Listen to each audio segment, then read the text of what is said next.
Then there's a time in our roles where we have to do a little detective work. And this is trying to understand where something has gone awry. And what we try and do is basically take 3 different steps. We try and isolate it and figure out, okay, was it by the glass, was it in the private dining room, was it by the bottle? We try and identify what that problem was and then address it for that period to rectify it, but then also how we can make that change in the future. So as we look up here, if you look at we have 2 Krugs. We have the Vintage and the Grand Cuvée. So it looks like we did inventory of the Vintage. We started with 5 bottles, didn't buy any. We closed with 4, do the physical inventory. It means 1 bottle is missing. I run the POS report and it says, wait, we didn't sell any, so I'm 1 short there. I go and inventory what happened there? The Krug Grand Cuvée. So we opened with 6, we bought 3, we closed with 6. That means we sold 3, but POS means 4. So what do you think might have happened there? What? Mistakenly wrong end. Somebody says something. Or, yeah. Or somebody took. Exactly. Or, yeah. So I've had this happen to me actually in 2 restaurants with Pingus and Florida Pingus. They're right next together when you're doing the pull. Server says, oh, it's the same wine. I just grabbed the same capsule, pull that. Somebody's drinking an amazing $900 bottle of wine, and I'm left with a $150 bottle of wine in my cellar that they're paying for. And it seems like it always goes that way, right? Yeah. Because nobody ever drinks. Yeah, exactly. Nobody ever drinks the Grand Cuvée by mistake, Yeah, right? exactly. When they thought they were getting the 85. Somebody'll notice that. So that's one of those examples. So we had that happen in a couple of the restaurants I've worked in before. Easiest thing to do, put 1 over there and 1 over there.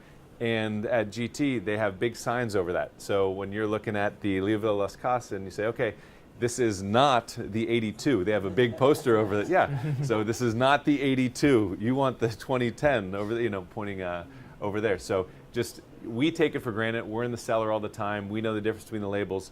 The server that may be doing that pull, or who's there on your night off, the other manager, all good intentions, but at the end of the day, all it takes is pulling from the wrong bin, presenting the wrong bottle, or hitting the wrong button on the POS. So with there. So when we look at the others, so with the Savart, we opened with 11, we purchased 12, and we closed with 24, but we missed 1. Where it looks like 1 is missing, but none were sold. So what does that tell you maybe happened?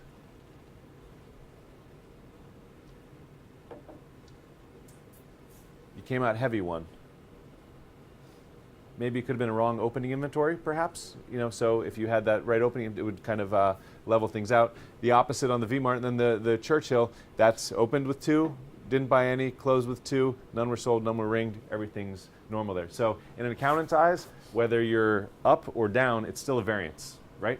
So they want all the numbers to match up. They see a very black and white world. So you either have the bottle or you don't have the bottle. There's no in between, oh great, you have an extra bottle. Well, why do you have an extra bottle? Something you haven't been tracking. So they view those as any kind of variance is not a good variance. So one things we try and do, or a couple things we try and do, is really to try and isolate and separate our inventories whenever possible. So we have by the glass, by the bottles, banquets, if you have multiple outlets, what systems are in place for doing transfers between the 2.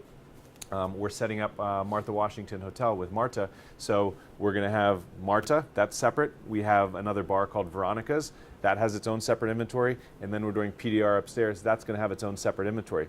The reason we do that is if we're doing, say, just make up a number, let's say that's a $4 million operation in wine sales, then that sales can be happening everywhere. And if that inventory is coming from everywhere, we have basically 3 or 4 different doors that wine could be walking out of, and really have no idea where to tighten the constraints or really take that magnifying and looking at. So it's a needle in the haystack at that point. But if you can compartmentalize and say, okay, my costs are fine here, that's great, but if they're up here and they're down here, that tells me, okay, there's some correlation between these 2 outlets. I need to do a little detective work, look at transfers, look at sales, how things were rung up. And that way you have a little more focus to where you start looking, because the clock's ticking and the account says, hey, I need to close the books in 2 hours. What do you got for me?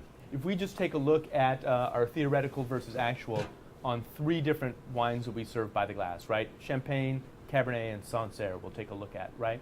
So although we sold, let's see, 149 bottles, if you look at that depletion, if you look at the depletion column, 149 bottles were sold, but our variance is actually at, about 17 bottles or so? So not actually too great of a by the glass program as far as shrinkage, because you're losing a lot of product, right? So say your average glass is $16. That's $1,400 worth of missing revenue just based off of that variance, right?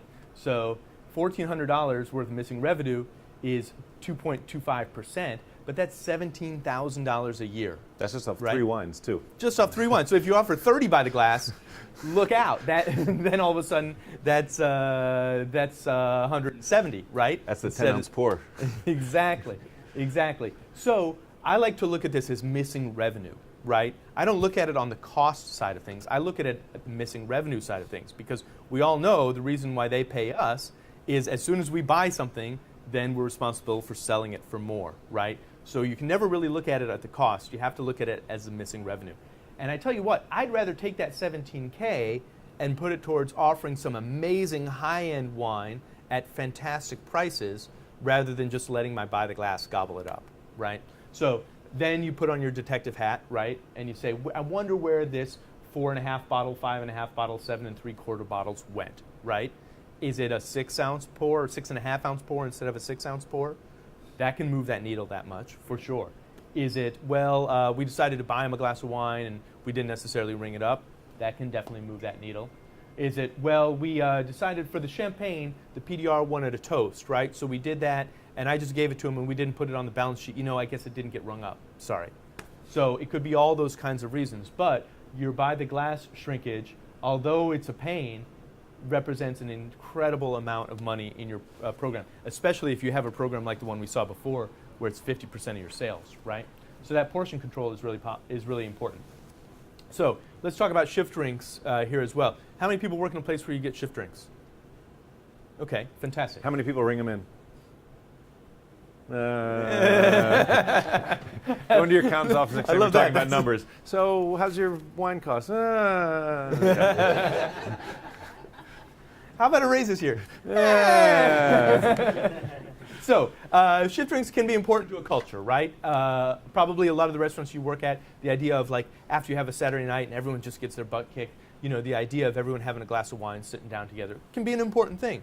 Not necessarily a bad thing, but let's understand the impact of it, right? First off, yeah, you absolutely want to make sure that it's rung up, or else you're looking at missing some serious revenue. But if you have 20 employees and you're giving them a $5 cost glass of wine, right? 350 nights out of the year, that's $35,000. $35,000. So if you choose to spend that $35,000 that way and you decide that shift drinks are worth that, very well possible that it could be worth that. But I think we should also just name that $35,000, right? That could be the most insane holiday party ever, right? You could pay for. Or you could take everybody to Europe for a week on $35,000 too, right? So sometimes shift drinks, if at least be ringing them up, but also understand over the course of a year how much money you're sinking into that, and culturally how important is it, or could you do something even more important culturally with that